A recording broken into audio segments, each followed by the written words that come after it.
Hello বন্ধুরা, তোমরা সবাই জানো আমি মাইসোর গেছিলাম। ঐতিহাসিক মাইসোর প্যালেস সম্বন্ধে আজ আমি তোমাদের ছোট্ট ভিডিওর মাধ্যমে জানাবো। ভিডিও পুরোটা দেখার অনুরোধ রইল। অটোতে করে আমরা চলে গেছিলাম মাইসোর প্যালেসের উদ্দেশ্যে। প্রবেশ মূল্য ছিল 120 টাকা পার পার্সন। বাচ্চাদের জন্য কোনো টিকিট নেই। এবার আসি মাইসোর প্যালেসের কিছু ঐতিহাসিক ঘটনা জানাতে। মাইসোরকে বলা হয় প্যালেসের শহর। এখানে রয়েছে 7টি প্যালেস। মাইসোর প্যালেসটি চামুন্ডি হিলসের পাদদেশে অবস্থিত। মাইসোর প্যালেসের আরেক নাম আম্বাবিলাস প্যালেস। ওয়াদিয়ার রাজবংশ মাইসোর প্যালেসের নির্মাণকর্তা। মাইসোর প্যালেসটি প্রথম স্থাপিত হয় 14 সেঞ্চুরিতে। তখন প্যালেসটি তৈরি হয় চন্দন কাঠ দিয়ে। এই প্যালেসটি বারবার ধ্বংস হয় এবং পুনরায় নির্মাণ করা হয়। প্রথমবার 1683 সালে বাজ পড়ার কারণে ধ্বংস হয়ে যায় প্যালেসটি। দ্বিতীয়বার 1793 সালে টিপু সুলতান নিজের রাজধানী গড়বে বলে এই প্যালেসটি ভেঙে দেয়।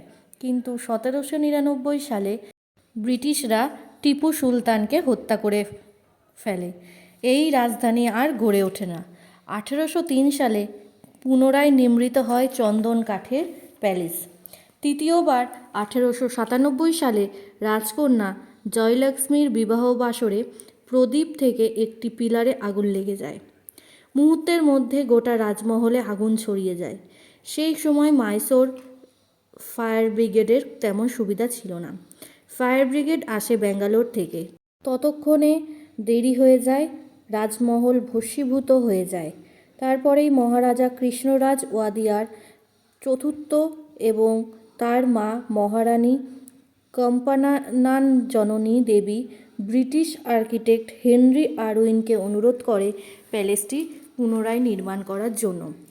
নতুন প্যালেসটি তৈরি হতে সময় লাগে 15 বছর, যেটি বর্তমান মাইসোর প্যালেস। 1912 সালে মাইসোর প্যালেসের নির্মাণের কাজ শেষ হয়। সেই সময় প্যালেসটি নির্মাণ করতে খরচ হয় প্রায় 41 লক্ষ টাকা। এটিই হচ্ছে মাইসোর প্যালেসের ছোট্ট ইতিহাস।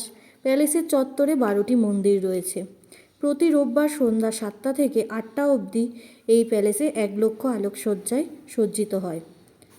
সন্ধ্যা 6টা অবধি মাইসোর প্যালেসের ভিতরে থাকার অনুমতি আছে।